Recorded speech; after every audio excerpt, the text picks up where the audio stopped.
The information shared on this podcast is for educational purposes only and should not be considered medical advice.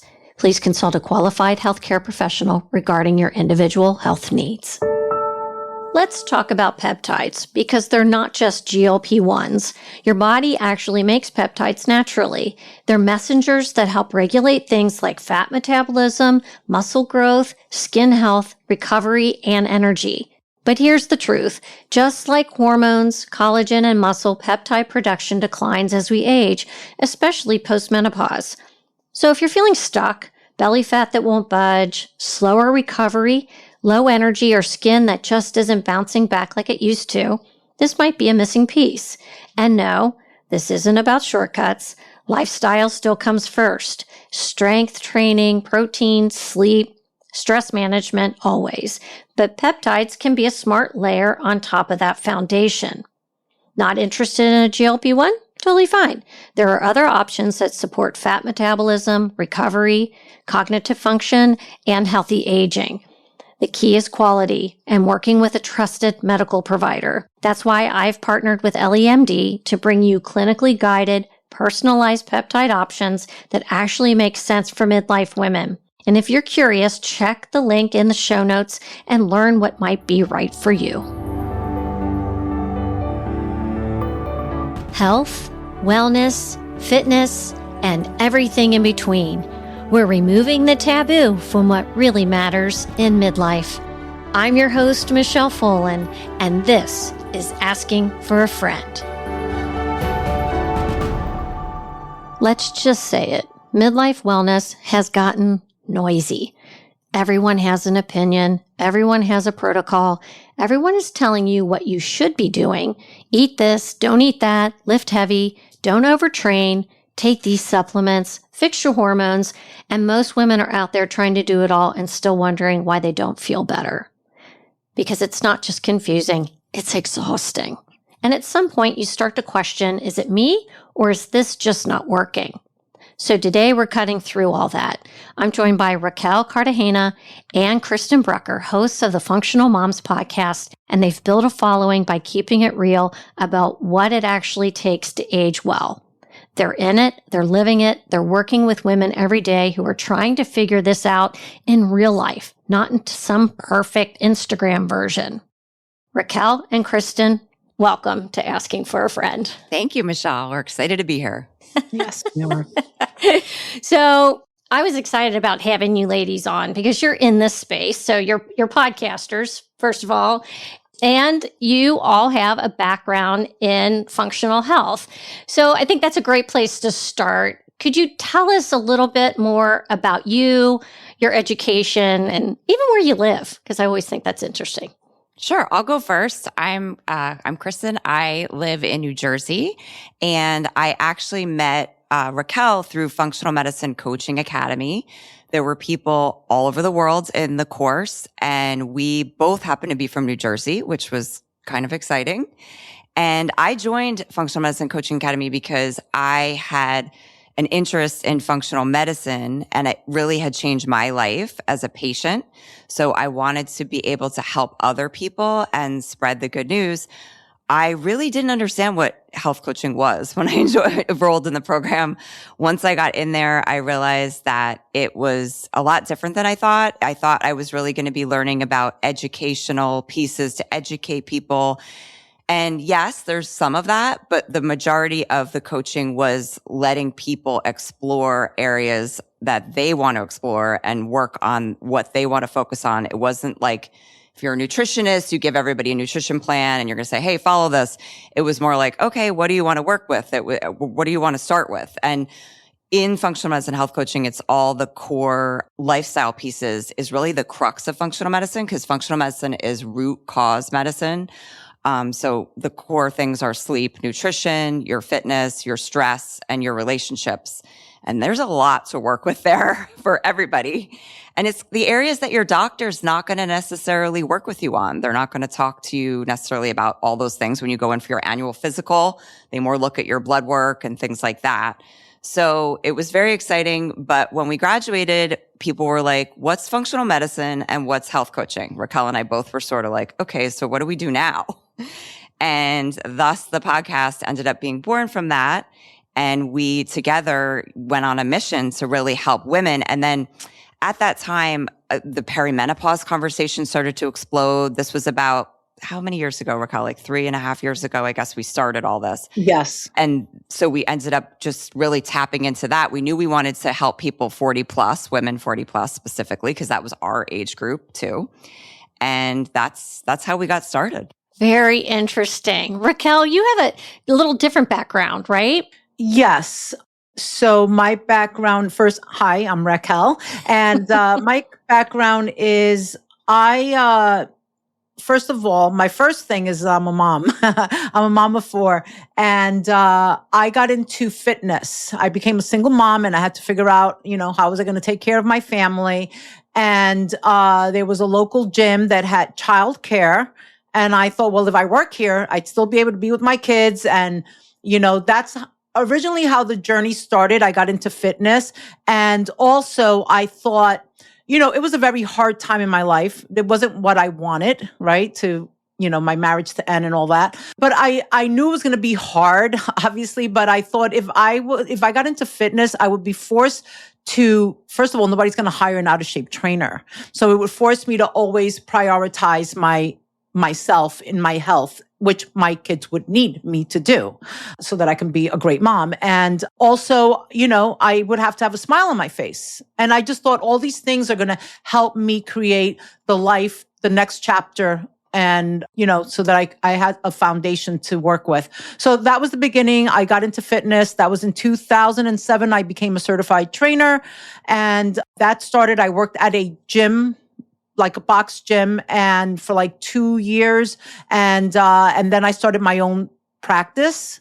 And I also went back to become an older adult and senior fitness specialist because my goal was to make sure my kids get on the bus. I wanted to get them on the bus and I wanted to be there when they got home. Yeah. And get them off the bus. And so I thought, and I started looking at the clients. Most of my clients at the gym were women that were 40 and over. And I thought, well, that's interesting. And I liked working with that population. At the time, I was 41.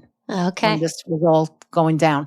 And so I went back and I got certified as an older adult and senior fitness specialist. And I really love that. And so that population, like, they don't want to work out super early and they don't want to work out super late. It was right in the smack of the place where I needed them to be. And so hence I did that for many years. And I started a Fit Mom Camp when my kids got a little older. And that was a great success. Started this Fit Mom Camp and it was 30-minute increments. And it was amazing, like how many women came out to be in the Fit Mom Camp. And it was an eye-opener for me because I got to meet all these women and I would say to them, like, why are you here? Why, well, I want to lose weight. Yeah, but why do you want to lose weight? Like, what is and it always came down to, I want to be strong. I want to be healthy. I need to block out time for myself. And the 30 minutes was great because it was like you were in and out. Yeah. And that was really great. But it also made me aware of how women were running in and out. They gave themselves that 30 minutes. And that's it. It was like in and out. But they were like running that hamster wheel. And I was like, wow. Because I've had so many women that, shredded a bunch of weight. Then they would disappear. Then they would come back to where they were. And it was like this vicious cycle. And they were just so frustrated. And I was frustrated along with them. And I just felt like, fitness is an important piece, but it wasn't everything. And then COVID hit and I had to shut down the gym, like everything shut down, right? So I had to shut down the gym. And I thought to myself during COVID, if there was something, when this is going to end at some point. And on the other side of this, if this is what I wanted to do and I just wanted to do fitness, great, then go at it, right? Stick with it. But if there's something else what would it be? And I just felt that there was something missing, and I didn't know what it was. So I just started looking. I started looking into like lifestyle coaching and just all these other things. And there was like nutrition. And I'm like, yeah, but it wasn't that. And then I was talking to a dear friend of mine. Actually, she was a guest, Erin Falco. And she opened my eyes to the functional medicine. And I looked into functional medicine, and I was like blown away because of the piece of the psychological piece. Mm-hmm. Yeah. The piece that you have the answers within yourself. That's why as health coaches, functional medicine health coaches, we're not going to coach you and tell you what to do. No, we're there to listen to where you're at and then help you put the pieces together by just listening and asking the questions that will help lead you to what is best for you, because you actually do have the answers. But we don't really take the time to listen to ourselves because we're so busy, running from one errand to the next errand. And so that's where I met Kristin, and we were getting ready to graduate. And I thought to myself, it was it was a full year program, and it was amazing. Like, it changed our lives. Like, we always say, it was the best thing we never knew we needed. Yeah, 100%. And I didn't highlight, a big piece of it is also positive psychology, incorporating that into while you're trying to make the behavior change. So it really changes a mindset. Yeah. Yeah. That was the piece that I really felt was like my aha moment, because I felt that a lot of the work that I did with those women in the Fit Mom Camp, I felt like we were out on the gym, but I felt that the biggest meat of it was I would meet with every woman in my office. If they came to the camp, they had to sit down. They had to block out time to meet with me. I wanted to know what you were, who you were, and what your story was. And it helped a lot. But there were things that I didn't know. And at the time, if I had known, I would have, but I had to go through that to understand what I didn't know was that instead of me telling them what to do in my office, it would have been like, what do you want? What do and what do you think is the next step for that? Yeah. Like asking the right questions instead of saying, well, if that's what you want, then this is what you have to do. Yeah. Instead of being prescriptive, you are helping them have buy-in into the process. And I want to mention this too. And this was a key takeaway when I was, heavy into coaching. I still have my 34 or so clients that I'm still working with, but I'm not taking new clients right now. But the one thing that I will say is you got to get to know what's really holding people back. And, we've got to dig into, is there a history of disordered eating? Is there, was there abuse somewhere along the line? What have you tried? All those things and piecing together a story so that you can move forward and help them have buy-in to that. So yeah, I think that's really great. So, all right, women feel like they are doing all the things. So they come to see you or they're listening to your podcast. And I know you talk to a lot of women. What are you seeing in terms of what is the biggest piece that's missing? Why are women feeling so overwhelmed right now? For me, the first thing that comes to mind when you said that was, why do women feel so overwhelmed? I think because there's so much information coming at us from all different directions, right? Especially, obviously, more now than ever with, social media and such. And there's so many different opinions and all different types of people telling you all different types of things.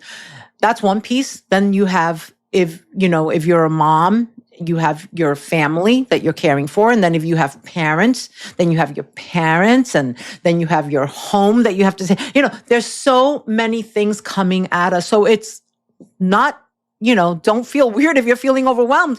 If you weren't feeling overwhelmed, you'd be weird, right? So that's the first thing. So, but I think that it's, again, I think it all goes back to taking the time to just shut everything down and listen to yourself. Isn't that like, that's the core of functional medicine health coaching, is stopping the noise and listening to yourself and then asking what's what's right for me, right? Because this might be right for that person. That might be right for that person. And then we think like, oh, that's what I should be doing. Well, I should be doing that. I should be doing that. I should be doing that. Like, Right. stop. Yeah. And it's true. Like we really have learned just from interviewing so many guests that everyone is so bio-individual that you could reverse your diabetes on a vegan diet, or you could reverse it on a keto diet, or you could, there's like so many different options. And that's what's really frustrating for people so I think taking time to tap into yourself, connect with your body sometimes. We're so disconnected. I mean, we're running from this thing to that thing, and you're never like giving yourself some space and some time to just connect with yourself. Yeah. And so I think that's a missing piece that a lot of people don't have. And I think it's kind of that suck it up, Yes. This is what you signed up for. Get over it kind of mentality. And I really think we kind of need to take our power back at some point, because otherwise we lose ourselves, and we don't want that to happen. Yeah, I think you're right. I think that, we've been put, Kristin and I were actually just talking about this before. We've been put in a position where women get to do it all. Yeah. Yep. Absolutely. So what's the one thing women don't want to hear, but they need to? I think they don't want to hear that there's not a simple answer. Yeah. And unfortunately, the answer is it's not simple. There's a lot of factors, and you really have to work on yourself and give yourself the time and space. And it doesn't mean that you need to spend hours on some morning wellness routine that you saw on Instagram. Like, that's definitely not what we're saying. But you definitely have to be able to carve out little pockets of time, get yourself on the calendar to really assess where you're at and then where you want to go. And I think that that's something that's overlooked sometimes. Yeah. Yeah. Raquel? I agree with everything that Kristin just said. So ditto that. And I think another thing that women don't want to hear, which includes myself, is, am I really doing, depending on what your goal is, like, let's just, say like, oh my gosh, I can't get rid of this mellow belly. Right? Right. So am I really doing all the things? Because if there was like a little camera following me around, I see myself sneaking this little thing in there, this little thing, and those things accumulate. So, I mean, in this situation, you can't have your cake and eat it too, because the truth of the matter is that you're 59, you're not, 29. And that, those little things that I'm doing are, have an accumulative effect. So there's a lot less room for error, I think. Yeah, pick your battle. Yeah, there's a lot less room for error, and I call it the little bit of this and a little bit of that. Yes.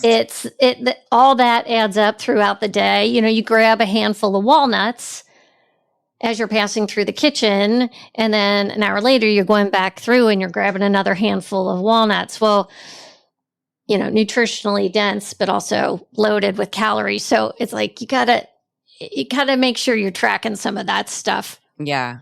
Michele, you had a great post about peanut butter one time, how you've been like over scooping or whatever. Like, and that's so true. I mean, that's been my weakness, nuts and nut butters. Wow. Oh yeah. Right. And the thing is that we trick ourselves, right? And this is the hard truth that we don't want to hear. We trick ourselves. We're like, well, this is healthy. It's good for you. So I can do it. Right. I'm not getting, I'm not having scoopfuls of, Haagen-Dazs. I'm having nuts. I think this is a good segue into the GLP-1 conversation, okay, because the feeling out there is that people want the quick fix. And it may be in a lot of cases, GLP-1s are being overused. You've addressed this topic on your podcast, I know. Thoughts? Love to hear what your feelings are about the GLP-1s. So we've had a couple different experts talk about GLP-1s, and specifically not even for people that have a significant amount of weight to lose, even people that want to lose 10 to 20 pounds, somewhere in that range. And at the end of the day, like personally, we have not used them, the GLP-1s, but do we think it's an effective tool? Yes.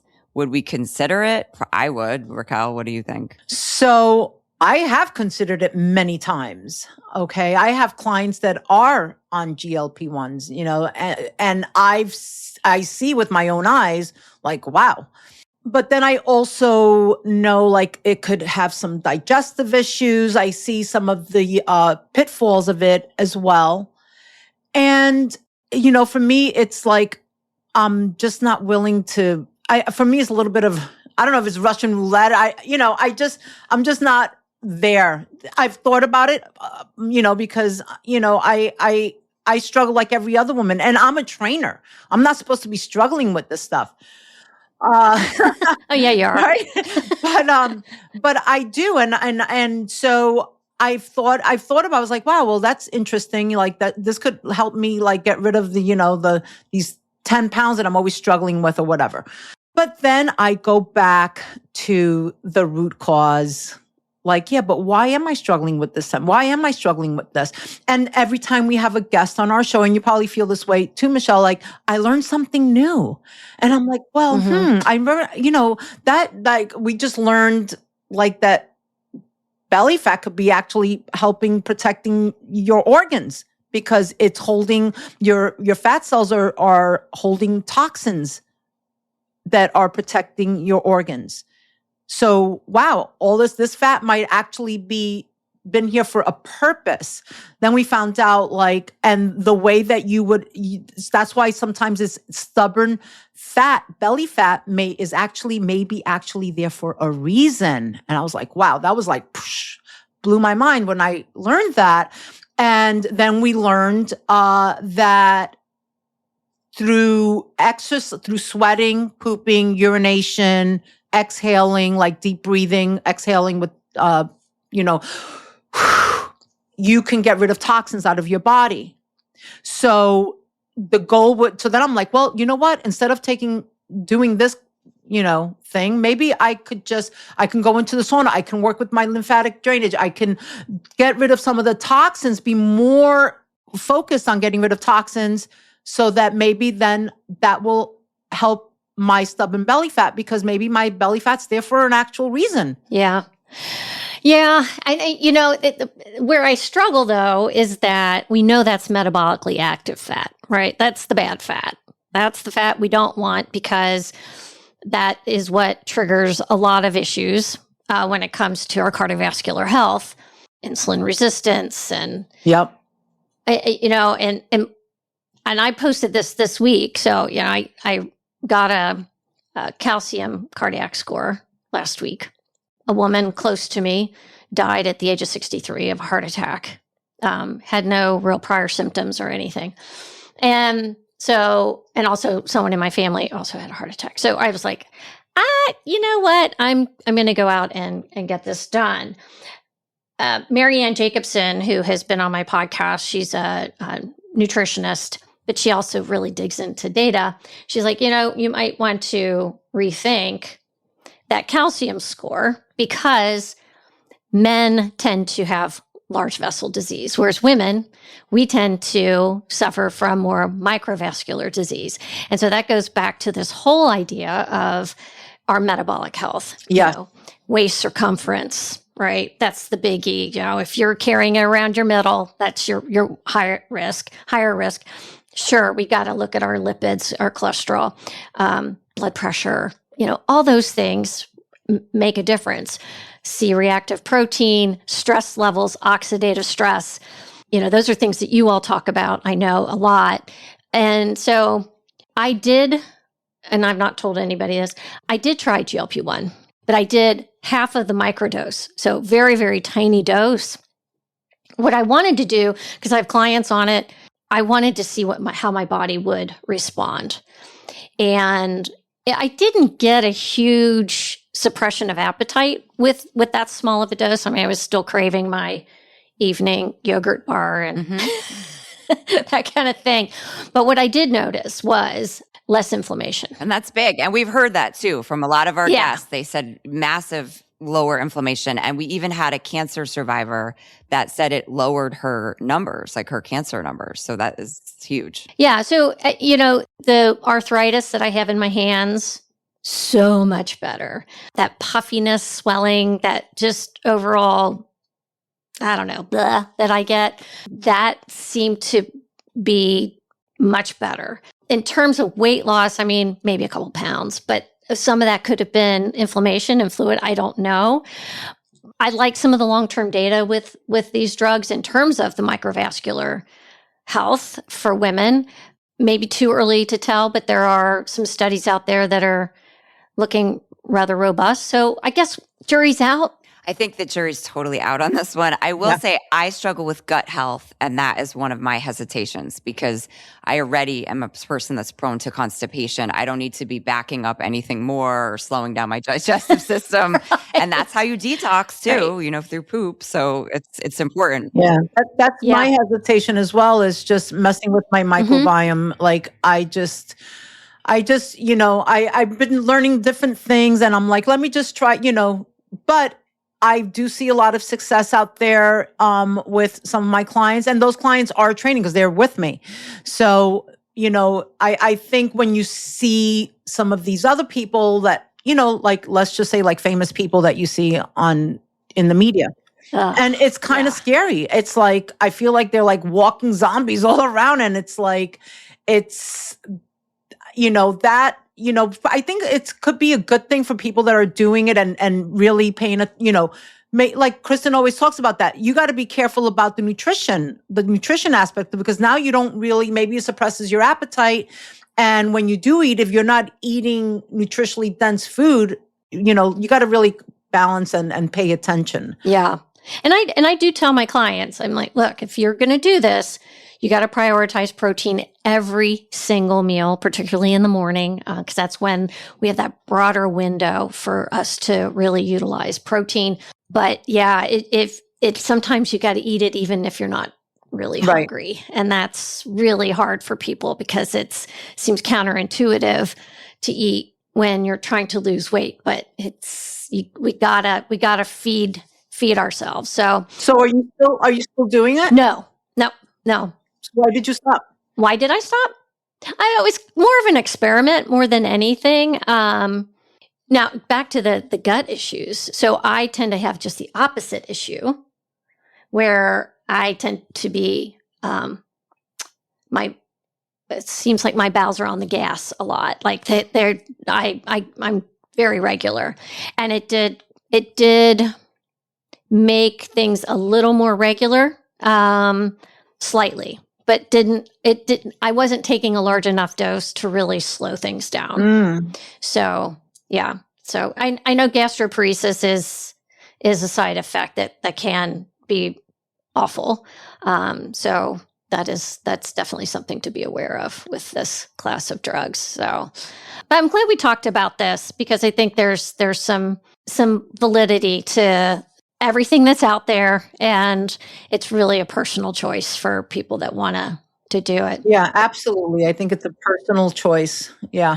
And let's talk about nutrition while we're talking about GLP-1s.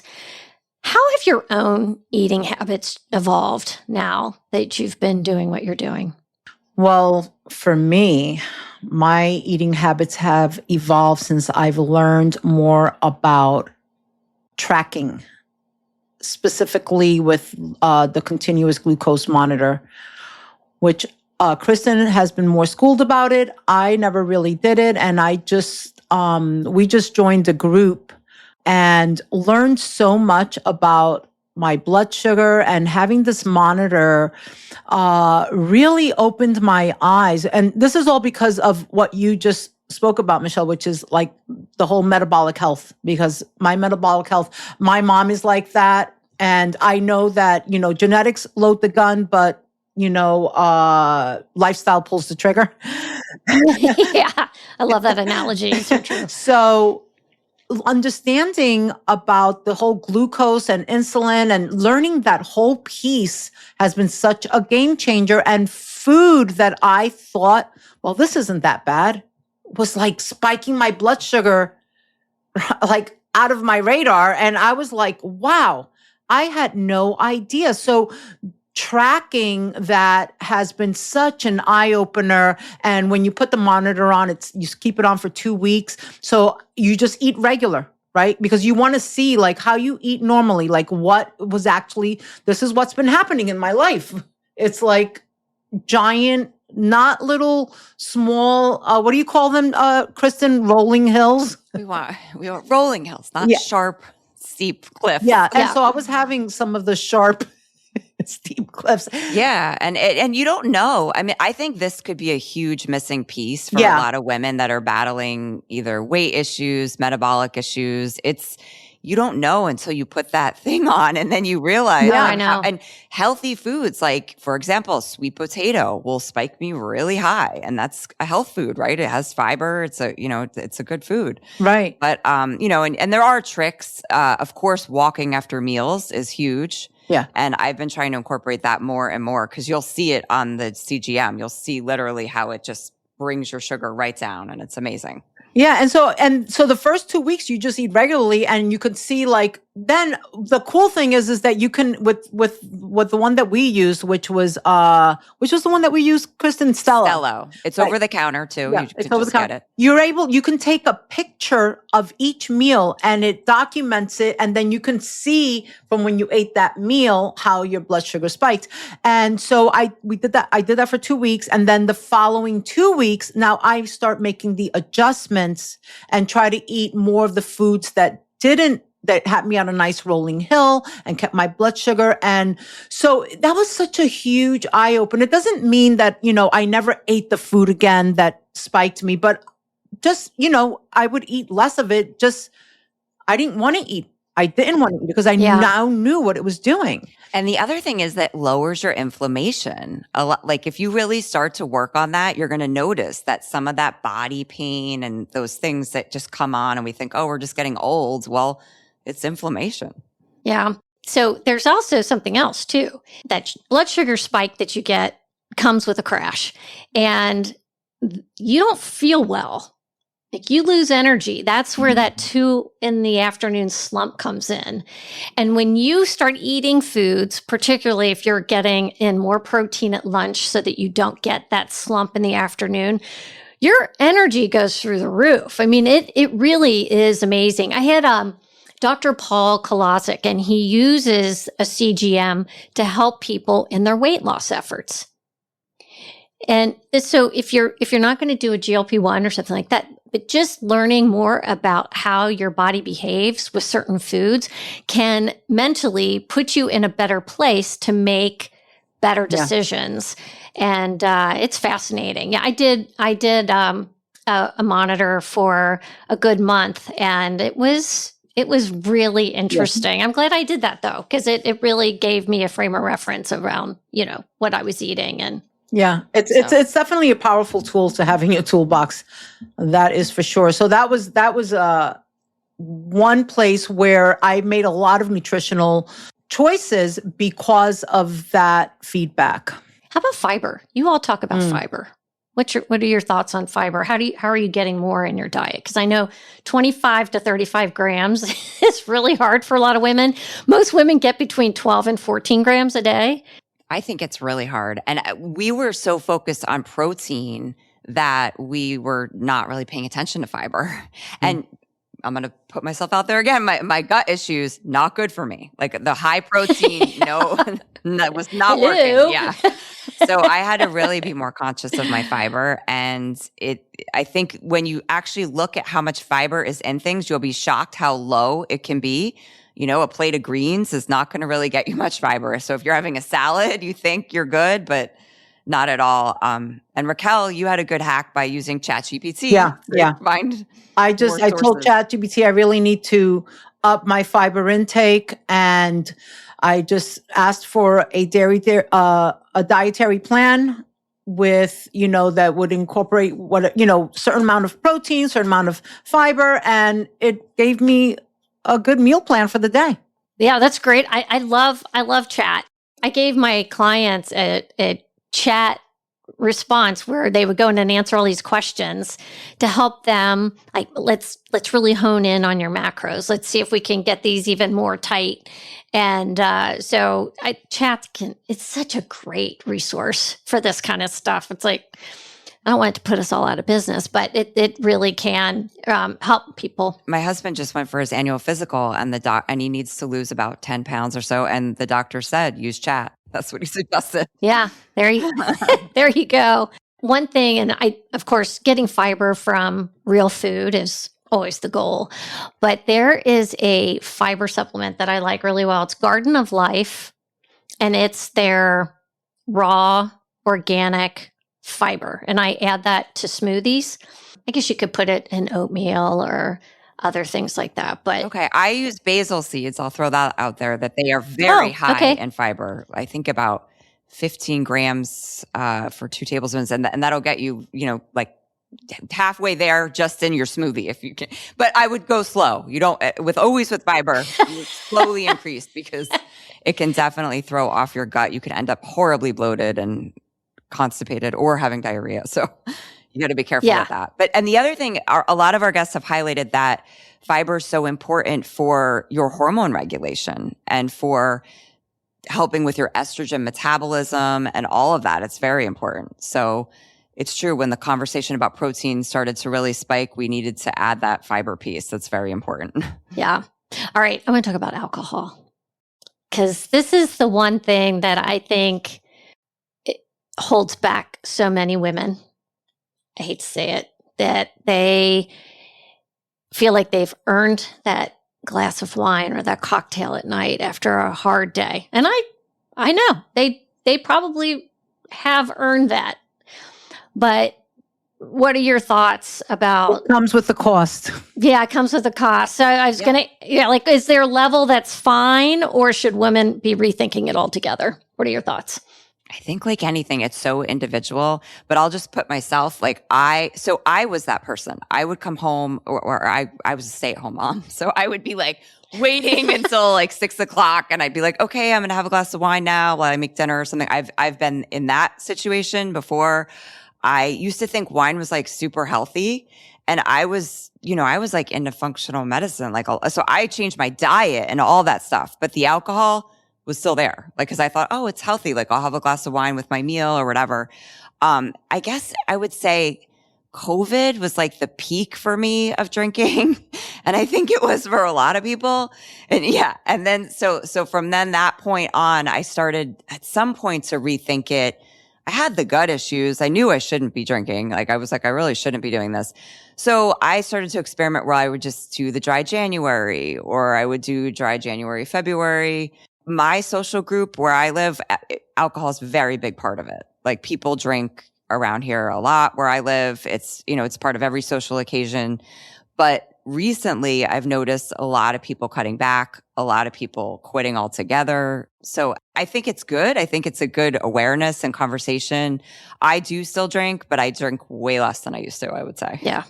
Yeah. So I was never really much of a drinker to begin with. I did other things. But, that's for told another you this podcast. was going to be honest. But the thing is I don't know, at a certain point, if I had, I would get sick the next day out of nowhere. This started happening to me. So that was one thing. The other thing was that,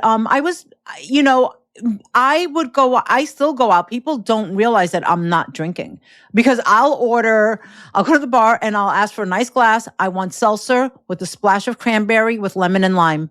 And it looks like a drink. And I have a great time. No one, has any clue that I am, not drinking, except for my really close friends. They know I don't really drink. So, that's my take on it. But we've had so many guests on our podcast that talked about alcohol, and even for me, so for example, New Year's Eve. Even when I was younger, it just never made any sense that you would drink so much that you would be so hungover on the first day of the new year.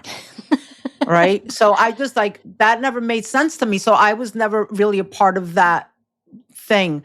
I used to smoke weed. That was my thing. Only because I would take a drag and I would hold my breath, exhale, and I was good. So to me, it was like it was like minimal damage if I wanted to feel like You're a right. little like whatever. So, that's basically my personal experience. One thing more and more people are saying that with these trackers for, I wear the Oura Ring, Raquel has the Garmin watch. Yes. Your metrics go down terribly. I mean, even after a glass, maybe, depending. So, Yeah. And I can see it. I mean, I'm 49. I can see it. Like as I enter my 50s, just the older you get, the harder it is on your body. And it's just your body struggling to process it. So for sure, the trackers, I think, help people cut back. And I've talked to a lot of people that have said that they noticed how bad their HRV would be or something after drinking, and that it encouraged them to cut back. Yep. Yeah. If you track your sleep, it's like kind of like tracking your blood sugar. If you track your sleep and you keep tabs on what you had to drink the night before and the destruction of your REM and your deep sleep, it will really make you rethink this. Now, a friend of mine is a sleep coach, and she said she still has an occasional drink, but she'll have to have it by 6:00. Otherwise, it affects her sleep, even just one drink. My husband and I went out last night celebrating the 200th episode of the podcast, and I did have a cocktail last night, which is not usual during the week. But I had it by 6:00. And so my sleep was fine last night, but you're rolling the dice because sleep is paramount. It is probably the most important thing for us as women to minimize our stress levels, to repair, regulate our blood sugar, everything. You sleep poorly, you make bad food choices the next day. I mean, it's just snowball. So, I just think the rethinking of alcohol and what role it really plays in your life and finding good alternatives.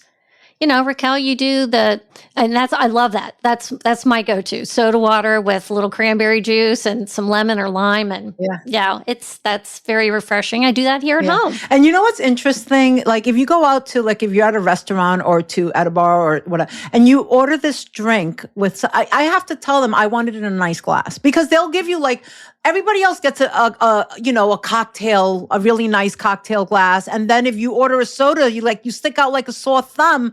They give you like this like different, the plastic cup. Exactly. Right. It says Pepsi on the side. And I'll say like, I want this drink and I want it in a nice like cocktail glass. Yeah. Because and so you can enjoy and listen, I'm not saying I just like you, like I can, if I feel like, I'm like, oh, I feel like having a little something, I'll have a cocktail. But just because I know that the next day it really does affect me for whatever reason, I become very sensitive. Yeah, like I know I'm going to pay. I mean, sometimes is it worth it to me? Maybe, yeah. Right, I'll be totally honest. Like if I'm going out with my friends and like we want to have, some wine or whatever, I'm like, fine, I'm going to do it. But it's not something I'm going to do every day. It's not going to be a part of like my, daily routine, which at times in my life it has been. So yeah. Yeah. Well, and then this is the other thing. Is the fact that, and my audience has heard me say this a million times, so they're really like, okay, Michele, be quiet. Your body sees it as a toxin. So if you're having food, your body is going to metabolize that alcohol first, and that food is going to sit and wait and likely get stored as fat. So from a vanity perspective, I always try to use that as leverage. Yeah. Totally true. Yeah. All right. HRT. Either of you on any hormone replacement therapy at this point? I take compounded progesterone, and I have for a while.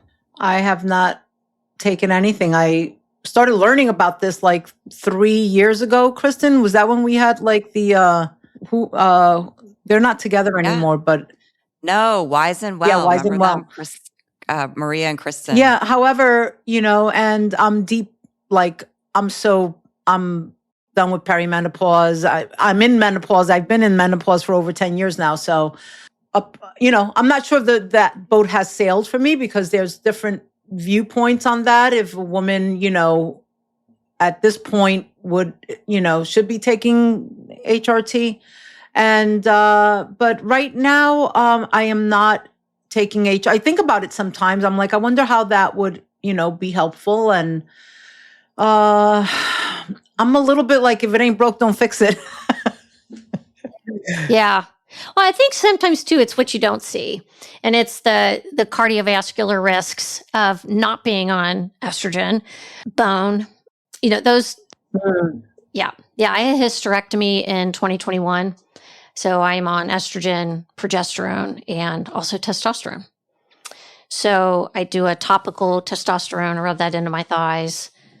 I've told the story before where my levels got a little too high. And so right I was like, man, I had a sex drive like you. I mean, I was like I was 20 again. This is awesome. My husband loved it, but I knew something wasn't right. Yeah. So I went to the doctor. I was like, you better check my testosterone. I think it's high. It was a little high. So I just backed the dose down. It wasn't really a big deal, but yeah, I am on estrogen and I have osteoporosis, and then I just for continual heart health. And the more I read and Raquel, I think, there's the jury is out on, what's too old, right? After 60, after 10 years, but I think that door keeps opening wider and wider and wider for people to, get started on it. Yeah, we've had a few experts, especially longevity doctors, who are interested really in optimizing hormones for people. And so we had one guest, I think her name was Dr. Anju Matur. She was based in LA, and she said that she had someone like in her 80s on it. So it's not like it's it's just so nuanced. Just like everything, it's very, very nuanced. Yeah, yeah. And again, it's knowing the whole patient, you know. What are their struggles? What's family history? All of that stuff. It all plays a role. So, I tell my clients that if you're not getting the answers you want, you need to go find another doctor. I had a client recently say, well, my doctor won't run that test because he says he doesn't know what to do with the data. Wow. I said, and when are you going to another doctor? Right. I know. It's true. I mean, even for me, for my compounded progesterone, I take that is through my functional medicine doctor. My traditional OBGYN, they were very unhelpful. When I told them like just things that were going on, they were just like, well, sorry, like nothing we can do. You're just getting that age. Yeah. Well, I had someone say to me, well, you don't have a uterus. You don't need progesterone. I'm like, I still get hot flashes. I still have all the other stuff. Yeah. So it's really, again, it's the message. And I know this is your message. You have to advocate for yourself. 100%. It's like you can't expect. Yeah. You have to be curious about your own health and then, pull the trigger and take action. What are your thoughts? And I have never broached this subject. Well, maybe kind of a little bit high level with some functional docs that I had on the podcast a few weeks ago. Vaccines. Where do you guys sit on vaccines? I think for me, I always followed the protocols. Like with my kids, I always just was like, okay, pediatrician, you know best. Let me get the vaccines for my kids. I will add that COVID made me rethink things. And it just seemed like, that was being pushed so hard and then it wasn't working. And I did hesitate with my kids on that. Like I did not get them those vaccines. I got pushed back from my pediatrician pretty hard. And then that was like real. I always was like maybe a little bit curious about, is it really impacting health? Like maybe it is. We don't really know. So I looked at my son's, he was almost 18. He had 39 vaccine doses at 18 years old. I was like, that's a lot. Like and I'm looking at that and I'm like, that's a significant amount of doses. He didn't even get all of them. Like he didn't have a flu every single year. He didn't have the COVID shots. So if he had, it would be even higher than that. And so it just really made me pause and rethink it. I'm definitely pro-vaccine if there's a stance. I don't, but I think that again, it should be looked at maybe in conjunction. Are we just adding and adding and adding without really looking how does it all fit together? That's my concern. Mm-hmm. Okay. Raquel? My whole stance about vaccines is that I feel like a lot of this is just, I didn't do any intense research on this or anything like that. I'm just saying gut feeling as a mother and just as a human woman in this world. I think that there is a space for vaccines. And I think, years yonder, I think that they helped and there was a purpose, a real, genuine purpose maybe. As of recent, I just don't really trust vaccines anymore. You have CVS texting you, telling you to get your vaccine. You have infomercials telling you to tell your doctor to give you this. And I'm just like, what is the agenda here? I just feel like it's become like the vaccines are like a little money pumping machine of some sort. So I'm not really trusting like the recent push on vaccines. I do not get the flu vaccine. It never made sense to me at all. You don't know what flu is coming. It just made no sense. It made no sense to me whatsoever. I never had my kids take the flu vaccine. My kids, they did get the vaccines at the time, growing. My youngest child is 21. So, they got the vaccines that the doctor told me to do. I had no idea. But now with my grandkids, thank God my daughter is totally on it. And she is more mindful about what, my grandkids are getting. And it can be hard to even find a pediatrician that's on board. A lot of them won't take you if you don't follow their exact protocol. That was her problem. That's exactly what she ran into. Yeah. Yeah. I think it's really, it's teaching our kids to ask the questions that we're learning to ask. The doctors that I had on my podcast a few weeks ago, they're like, why are they vaccinating children in the hospital when they're born? The Hep B. That's the Hep B. Yeah. All my kids had that. And at the time, I didn't even think about it. I was just following what they said. But now, yeah. Well, of course. I mean, my kids are, almost 29 and almost 31. I mean, but they probably had fewer vaccines than kids are getting now. 100%. Yeah. The vaccines that they had back then aren't as many as they're trying to get. I will say my oldest child and my youngest are 6 years apart, and there were more for like my youngest versus in just 6 years, there were additional ones added. Yeah. And here's the other thing. They tell you to introduce foods one at a time for babies, but then they're giving them a jab that's got 3 different vaccines in it. Where is the rationale there? So I have a hard time with that. So I think our grandchildren are going to have a different experience only because we're asking the questions now. And back to the thing about the flu vaccine, and I'm not telling anybody not to get a flu vaccine, but this year's flu vaccine was actually, you were 27% more likely to get the flu with this year's flu vaccine. It was that off the mark in terms of the strain. Wow. And so that was interesting. COVID, I got the J&J vaccine. I refused to get the mRNA. And for my second vaccine, I had to call around town because so few people had it. But I was able to secure the second one, the J&J, because I had to be able to work because the company I was working for at the time, our customers were Pfizer and Moderna. And so we had to be vaccinated to go on site at those companies. I did not get the COVID vaccine. And I got to say, that was the hardest decision. I didn't know what was right, what was wrong.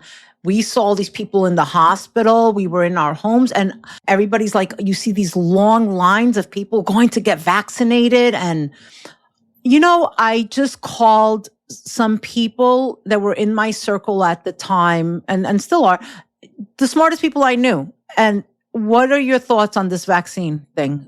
Are you going to get the vaccine? Are you getting the vaccine? And I read a book by Napoleon Hill, and he talked about reaching out to all the smartest people that you know, and then take counsel with yourself and then have like a meditation, a time. And then to me, it's God. And then make your decision, let everything settle, and then make the decision from within. And that's what I did. And the thing that I came out with, and believe it or not, most people that I knew at the time were getting the vaccination. But after I understood the reasons why they were doing it and, so forth, and I counseled with myself, I just felt inside my gut that it was just it didn't make sense for me to do that, or any of my kids. We were perfectly healthy and we weren't going anywhere. So what was, and I'm like, we're just going to sit home and sit tight. I didn't know what that stuff was. So I didn't do it. Yeah. So here was my rub with the whole thing was I was watching people around me all getting vaccinated with mRNA and then boosted. And they were all getting COVID. Yeah. Right. Yeah. Yeah. I was not getting COVID. Yeah. And I was out, I was working, I was going to the store, I was doing all the things, traveling. When I think I actually got COVID was coming back from Europe last summer. And my husband and I just felt kind of crappy when we got home and he lost his sense of taste. And I was like, oh, maybe we have COVID, but we didn't test because it's basically a cold at that point. But I was talking to a friend of mine a couple of weeks ago and she said she's still getting boosts. Wow. What? Yeah. Well, my doctor's offering them. And so I'm still getting vaccinated. I didn't even know it was still a thing. Me neither. But I will say that time of my life was the most stressful with having kids in school because my son was punished basically for not being vaccinated. Like the COVID would outbreak. And just like you're saying, all the people with the vaccinated kids were getting it. Like he would be on a sports team. They would all get it. He wouldn't get it, but he would have to be quarantined longer than them because they were vaccinated. Like the nonsensical, that's where my mind really was just going crazy. Nuts. Yeah. The whole thing was absolutely. nuts. I do want to talk about supplements because you all talk about Full Script, which is a service that you all get behind. And I love that. Let's narrow it down a little bit because supplements can get really confusing. And because there's so much out there, where do you fall with that? Like, what are the true non-negotiables for women over 40 in terms of supplements? So as functional medicine health coaches, we don't prescribe supplements, but yes, we have a Full Script store where people can access professional grade supplements, and we also can provide education. And I will say that from our guests, definitely vitamin D is kind of a non-negotiable. And that's something that's overlooked. A lot of times you go to your doctor, they're not going to test what your level is. And we do recommend testing to see where you are before you start supplementing. Yeah. Yeah. Raquel just found out she was low. And anyone that lives in the Northern Hemisphere really is going to be low. We just aren't outside that much and we don't get enough sun and we don't have enough. And vitamin D is really crucial. I mean, even one of our guests recently. Right. And it's a hormone. It's a hormone. It was shared recently that you even have higher risk of type 2 diabetes, if you are low in vitamin D, which we learned on our podcast recently. And that I was like, wow, it's just so, and for some reason in the conventional medicine, they don't really look at that. It's not necessarily going to be on the radar. It's becoming more maybe, but it hasn't been. So that one we would say definitely. The other thing I would say is another thing that we've really learned, and even with moms across America, is that the way that our food is produced in this day and age has lost a lot of its nutrient value. It's not as robust as it once was, let's say, back in Little House on the Prairie days, right? So, oh, you're aging yourself. So, and Kristin would always, Kristin and I would have this conversation and we would talk about just having a good multivitamin, to cover some ground. And then we learned the importance of minerals. We just had a guest on we haven't published that one yet, right? She just came on, but that's going to be, it was really interesting. And you can test, I guess, with your hair, you can do a test which we're going to do. Status is. We're going to do it. Yeah. Oh, that'll be really good. Yeah. Yeah. So like magnesium and things like that. Yeah, copper. Yeah. And she, from my understanding, and we just did this and we just had her on the podcast, and I haven't listened to the playback, but from what I recall, it's like the minerals are so important because they help navigate vitamins to function better or to their true functionality so that that doesn't get lost. Like the calcium, right? Kristin, she was talking about how calcium it can get stuck in different places, but the mineral will help the calcium get to where it actually needs to be at its full functionality. K2 and MK4. Mm-hmm. Yeah. So she shared, a lot of just how her own story actually, where she was taking HRT and it wasn't working that great. And then once she had her mineral status, and minerals, this is the thing, the stress depletes it. Okay. We're all stressed out. Like Raquel said, our food is really weak. It's just not the same as it was years ago. So we're more and more likely to be mineral deficient nowadays. So we were really intrigued by that whole thing. That was really helpful. Yeah. Yeah. And then the other thing I want to say is such a great point that, Kristin has always made when we decided to go, to partner with Full Script is that, and I'm guilty of this too, getting our vitamins from like Amazon or, you don't know the source, you don't know how they're storing these things, so having a good place where you're getting your vitamins from is so important so that you're not just getting junk, right? Yeah. And because they mix those inventories, you don't know. So I will put if you guys give me the link, to your Full Script. Oh, perfect. Store. Thank you. Yeah. Oh, that's wonderful. Yeah. You get 25% off. 25% off. So you're actually going to save money. It's going to be cheaper than Amazon, Okay. Ironically, and comes from a safe source. So it's great. Yeah. Yeah.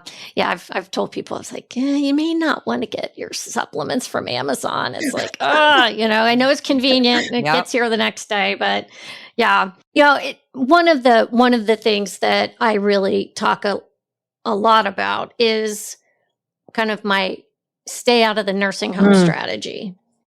And where I know we want to look good now. We want our skin to look great. We want to fit in our favorite jeans, look decent in the bathing suit, on the beach for vacation. But really the ultimate goal is to stay out of the nursing home, be able to get up off the floor should we fall, be able to play with grandkids. Yeah, it's longevity meeting a health span. Yeah. So if you could encapsulate each of you, what is that strategy for you? What is your longevity strategy? Do you want me to go first? I'm like silent. Either one of you. I mean, so this one is so important to me because I feel like I'm in that age. I'm 49. So many people I know, their parents are aging and it's just not pretty. Like the loss of mobility, the depressingness of, maybe having to be in a nursing home, not being, the dementia is skyrocketing. So many of my friends, I have, parents. So all of that matters a lot to me. And I want to, what is living, right? Doing the things that you want to do when you want to do them and enjoying life. And that's not enjoying life if you have no mobility. So for me, you're asking what my non-negotiables would be, definitely the strength training. I've actually always been a strength trainer, but I have tweaked it. I am lifting heavier, carefully, strategically. I do work with a trainer too, which I think is important. I think it helps me for consistency. It also pushes me a little harder than maybe I would if I was just always doing it on my own, but I work out on my own as well. So that's a really important piece.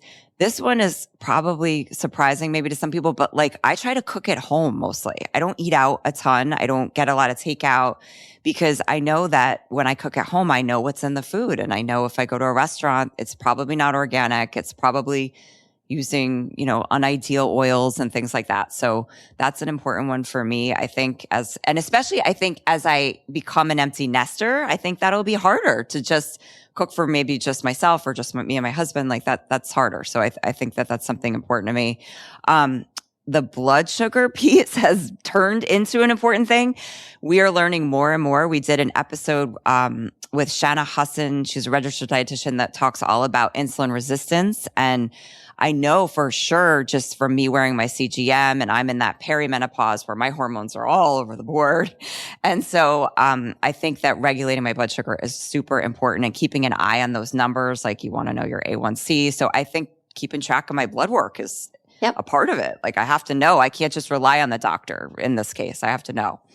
And then also getting outside, because that's another thing that I have not always been good with. Like, I just, as my kids got older, spend a lot of time in the car, driving people around, working on the podcast, at my desk, coaching people, things like that. So it's just important to me. And I'm trying to do better with that. And I try to kill two birds with one stone with the blood sugar. Like, after eating a meal, go outside for a short walk or go look at sunset, things like that, that in the past I never would have even thought about doing. So all those things. And then connection is the final piece that is so important. Always focusing on friends and family and trying to stay connected, even when sometimes you don't want to do anything. Like, people ask me to do something, and I'm like, I have to get dressed to go out and do, but yes, I do. Like, I have to put on underwear.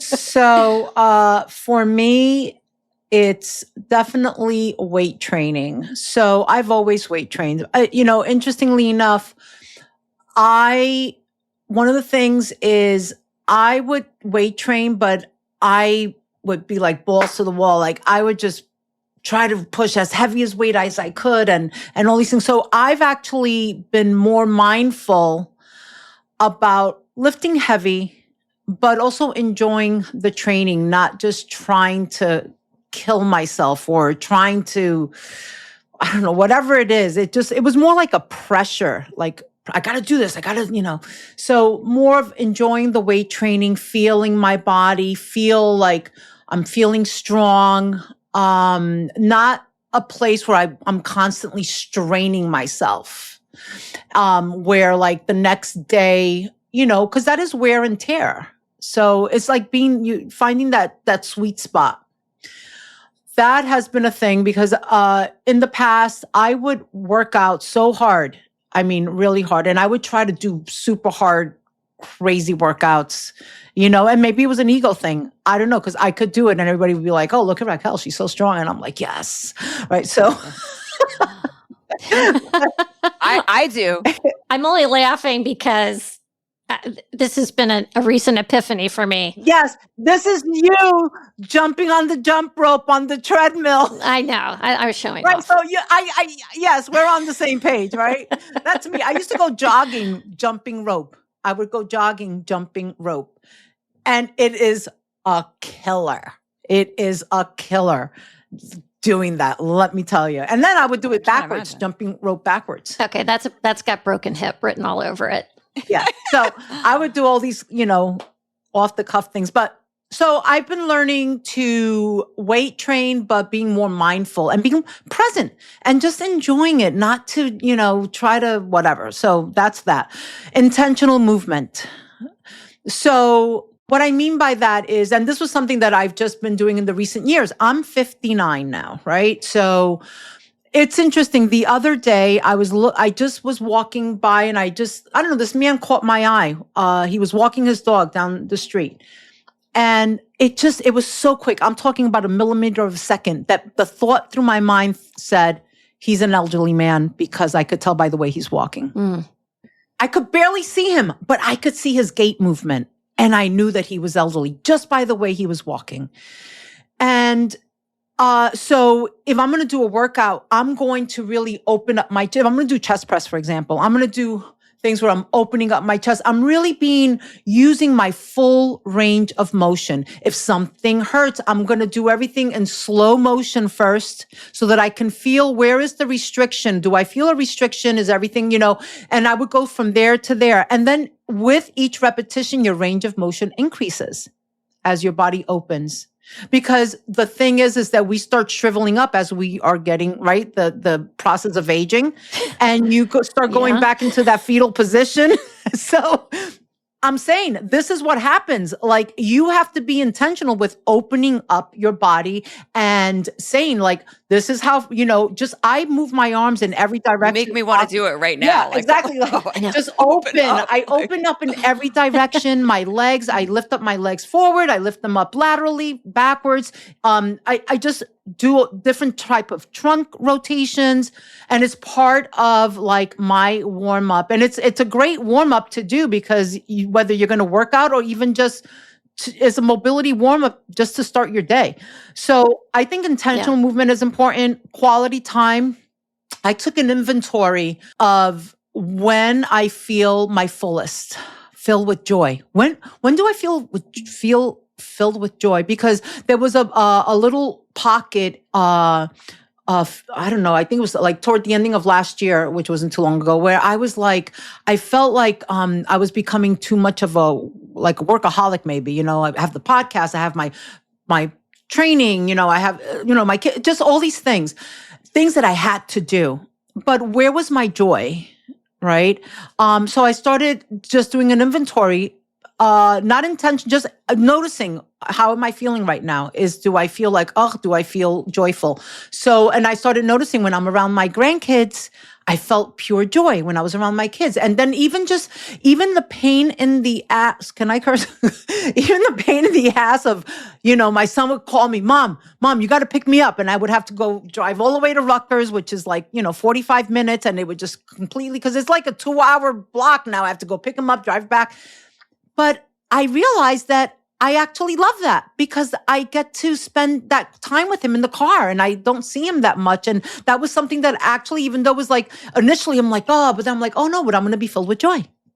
I'm going to be filled with joy. So, blood sugar tracking, that's something that has also been a big longevity thing, because I'm able to make wiser choices ever since I started learning about it. And I just want to give kudos. I'm going to ask Kristin's help right now to the 2 women that started a group. They do like this group thing. It's a 3-week, was it 3 weeks? 3-week session, right? Yes. Yeah. It's a metabolism mastery. It's all based on the CGM, and it'll share with you how insulin is aging you and making you inflamed and it's like the missing piece. So yeah, that's Michele Dole and Alicia Harding. And I just want to say, because they invited us as the functional moms to attend their group to and give them feedback. But I tell you, that was a game changer. And also just being in that group setting, we would meet twice a week, right? Was it twice a week? Yeah, twice a week. And they start from the very beginning, what it is, how, and just educate you on it. I learned so many things that I didn't know, and it just empowered me to make better longevity health span choices for myself. And so that was a big game changer. Same like with Kristin, the outdoor time. Being intentional with getting outside and letting that sun shine on my face, whether it's hot, cold, whatever. Getting the sunshine even on my face, even if it means stepping outside and just figuring out where the sun is and just standing there. So that's, going for walks, just spending time in nature. And I think I mentioned this before. Maybe I had this conversation with Kristin. I'm not sure. But sometimes I would go with my grandson. We would go for a nature walk. I'm talking about, it could be in the middle of the street. We don't live in the woods, but maybe we'll go hiking in the woods. But if it's just going outside, Emmett, let's go for a walk. And I just want you to listen to, what do you hear? What do you hear? Oh, I hear the birds chirping. I hear the wind blowing in the leaves. I hear a car down the road. I hear, I hear the footsteps, like just listening, connecting. Mm-hmm. Whew, that is like, it's amazing. And then also, if possible, I think, sleep hygiene is such a huge thing. And I feel that and I'm not perfect with this. But I'm trying to walk my talk, and that is taking walks at night. Just the same way I let that sunshine shine on my face, I try to find the moon. And I try to find the moon, and I try to walk toward the moon, like where it's at. And I try to, it's so hard to find darkness. And like, if you live in a street where all their homes have lights on, but I try to find the darkest. area that I can walk in and just be with the night. And so those are my longevity things that I try to be mindful of. Imperfectly. Yeah, I love all of those, and I'm like, yay, Yeah. these are great. I love them. Yeah, they're terrific, and so also I'll put in the show notes the CGM folks Oh, that's so great. Yeah, they're doing. that are doing that work. Okay, So I'll put awesome. that in the show notes as well if people are interested in that. I think the big takeaway with this one is don't eat carbs by themselves. Oh my gosh. Yeah. Always pair your carbohydrate with some fat or preferably some protein. I mean, that's like rule of thumb, I think. That is the rule of thumb. Because let me tell you, I literally, when I was on that CGM, I think it was like 3 crackers. Crazy. 3 crackers. I went all the way to like 160 in my. Wow. It skyrocketed. I was like, oh my Lord. Yeah. Here I'm thinking, Even a bowl of fruit. And we Yeah. think a bowl of fruit's healthy, but a bowl of fruit will do that. Yeah. And our biggest takeaway too has been just, don't try not to eat between meals, because every time you do that, you're spiking that insulin, and it's just better to just have your meals and then put insulin to bed, they say. And at night too, Yeah. the night eating is the other kicker. Yeah. And if anyone listening has not had a fasting insulin blood test done, that is your first thing that it rears its ugly head. So get that done. All right. Kristin and Raquel, tell us where the listeners can find you and your podcast, Functional Moms. Absolutely. So you can find Functional Moms Podcast on Apple Podcasts, Spotify, and our YouTube page. And we also are on Instagram, and our handle is at Functional Moms Podcast. And that's the same handle for YouTube and for Instagram. We're also on TikTok and LinkedIn. You can find us on there too. Is there anything else, Raquel? No, not that I can think of. Yeah. Facebook too. We don't have a huge community on there, but we do have people. We post to Facebook. Yeah. Okay. Perfect. All right. Kristin Brucker and Raquel Cartagena, and I learned how to say your name correctly. Thank you for being here today. This was so much fun. Thank you for having us. Thank you. Before you go, thank you for being here. If you want to go a little deeper, make sure you check out the show notes for this episode. That's where I link anything we mentioned, resources, partners, or tools I actually use and trust. And if you're not already on the Asking for a Friend community newsletter, that's where I share practical midlife tips, favorite finds, recipes, and the things that don't always make it onto the podcast or Instagram. You'll find the link to join in the show notes. Take care, and I'll see you next week.